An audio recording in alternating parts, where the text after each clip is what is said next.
Hello বন্ধুরা, সমিতা সাম্রাজ্যের আরেকটি ছোট্ট মিনি ব্লগে তোমাদের প্রত্যেককে স্বাগত জানাই।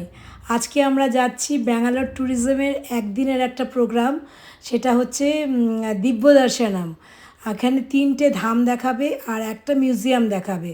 তো আমি আর মেয়ে আজকে সারাটা দিন খুব মজা করব আর তোমাদেরকে প্রত্যেক দিন একটা একটা করে আমি জিনিস দেখাবো। এই দেখো, এটা হচ্ছে গিয়ে নন্দী পাহাড়। নন্দী পাহাড়টা আগেও আমরা এসেছি, খুবই সুন্দর, এত ভালো লাগছিল দেখতে। তো নন্দী পাহাড় দেখতে দেখতে আমরা চলে এসেছি প্রথম আমাদের ডেস্টিনেশন, একটা মন্দিরে, যেটার নাম খুবই কঠিন, আমি উচ্চারণ করতে পারছি না, শেষে মেয়ে তোমাদেরকে বলে দেবে। এত কঠিন না নামটা। তো চলো ভেতরে যাই, সব দেবতাদের দেখি কে কে আছেন না আছেন। তো আমরা ভেতরে প্রবেশ করছি।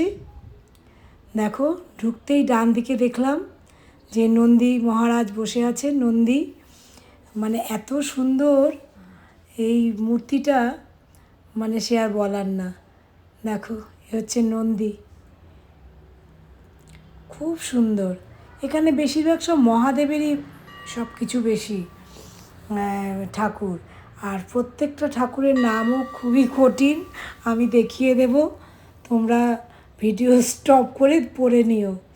তো আমরা এখন যাচ্ছি সব ভগবানদের দর্শন করতে। এই দেখো, ইনি সব মানে সব দুর্গা, কালী, শিব সবারই রূপ, সাউথ ইন্ডিয়ান নামে আর কি ওনারা পরিচিতি ওনাদের। এই দেখো, এই আর একজন, ওনার নাম হচ্ছে এই যে শ্রী ভার্মারাম্বা দেবী।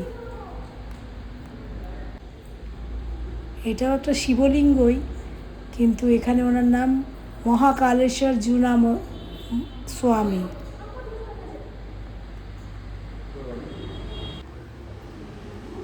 এই দেখো, এনারও নাম পড়তে পারছি না, ভিবেশ্বরা। গণেশের মতনই লাগছে, গণেশেরই রূপ। তো আমাদের দেখা হয়ে গেছে, আমরা বেরিয়ে এসেছি। যেটা আরেকটা বাস ছিল না, এটা পরের বাসটা। এই বাসটা মানে খুব ভালো, বড়।